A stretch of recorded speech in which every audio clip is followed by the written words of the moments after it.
Please give us a brief rundown of what happened in court today. Okay, so we were in court this morning. As you can see, we just finished the proceedings before Court 9, Magistrate Court Apapa. We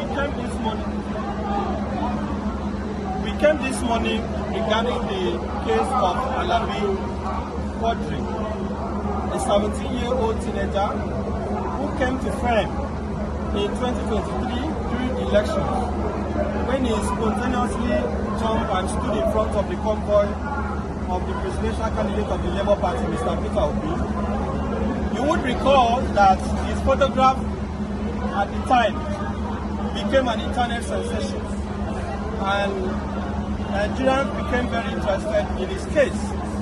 Following that, a lot of people made donations to him, and his matter was widely reported.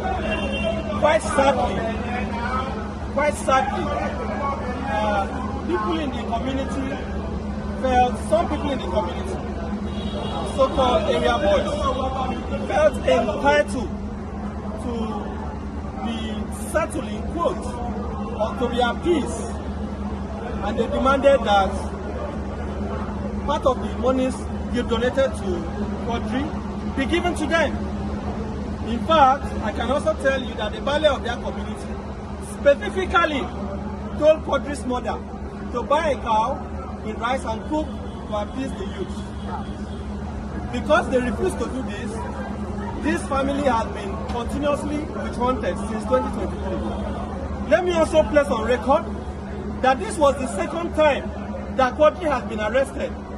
The first time, the same area boys took him before the same valley of the community, invited police to arrest him.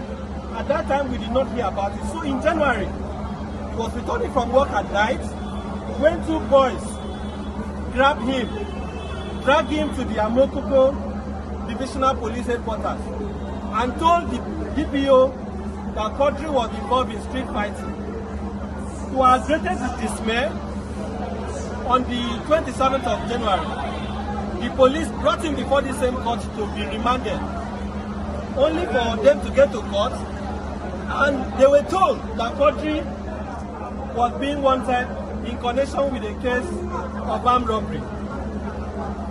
The family was very shocked by this development. The family had no hand in this, and therefore nobody heard about it until one Hassana brought this matter